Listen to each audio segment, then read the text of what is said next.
As Grandma would say, these bars are just like candy. These bars are extremely simple and made right on the stovetop. Some melted butter, graham crackers, marshmallows, coconut, spread that out, and then smooth over the top some, that's right, peanut butter and butterscotch chips. I'm sorry, this recipe is gonna go in the books as one of your favorites, and it's all coming up on today's Wise Guide. You know those recipes that you make, and as soon as you smell them, you are taken right back to either your grandma's house or your mom's house or just one of your favorite memories? That is these butterscotch bars. No matter what time of year, no matter when, my grandma had these in her freezer all the time. And she did always say, these really should just be candy because they are that good and they're kind of decadent, but who cares? Because they are so easy that you can make them anytime. These butterscotch bars are one of those nostalgic recipes that take me back time and again. No matter how many times I make them, it's not enough because the memories associated with them are the best. To prepare the graham crackers, you just want to crush them up. You could use a food processor, and I was going to, but then I thought, oh, I'll have to clean the food processor. Why would I want to clean it if I don't have to? So just use a large Ziploc bag or some type of bag and a rolling pin. Just kind of crunch them up, put them in there, smooth it out. You know what to do here, people. You're making crumbs.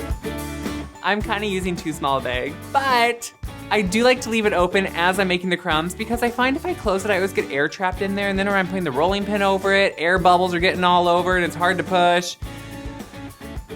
Life making bars can be really hard, so we have to do what we have to do, right? Leave the bag open and probably make a mess if you're me.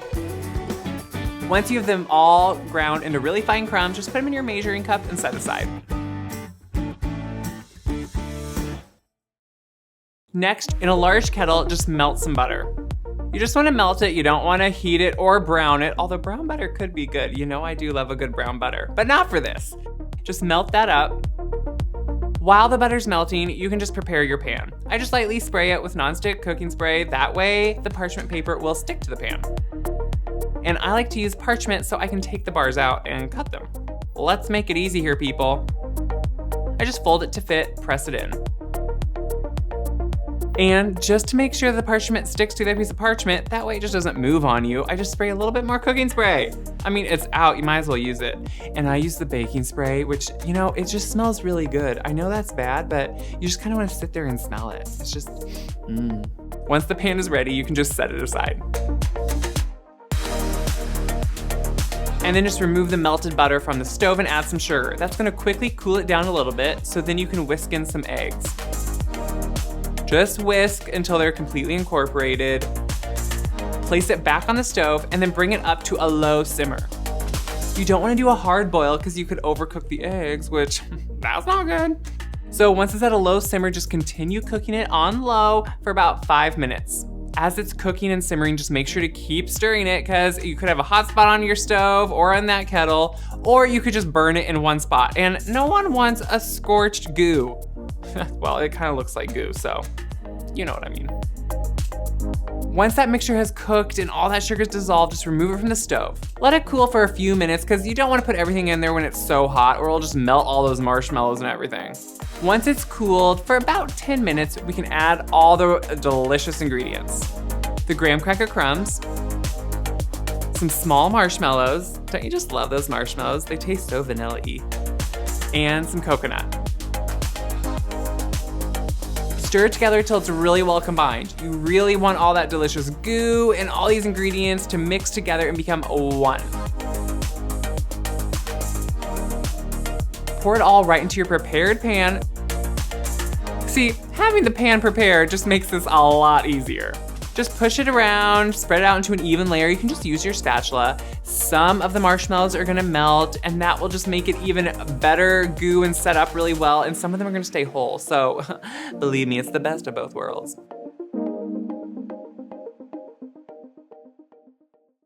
Next, you wanna get the topping ready. And it couldn't be any easier. In a small bowl, combine your butterscotch chips and some peanut butter. Just melt it at about 30-second increments and stir it in between until all those butterscotch chips are melted. Sometimes butterscotch chips can be a little hard to melt. Probably because it's all fake ingredients, you don't really know what it is, but it's delicious nonetheless. Stir it until it's completely smooth, and then just pour it over the prepared bars. Spread out into an even layer,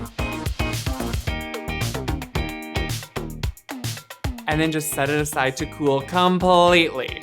You want the topping to cool because it's gonna become like this hardened frosting layer.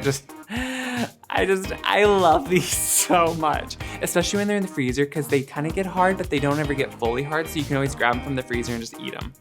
Serve them up, cut them, put them in the freezer, do whatever you want, hoard them for yourself under your bed. Guys, seriously, these are one of my favorite bars and one of my best memories I have. They were always in Grandma's freezer, and I hope they're always gonna be in yours too. If you agree, make sure to like, share, subscribe, and let me know what you're doing and what your favorite nostalgic recipes are. Happy baking.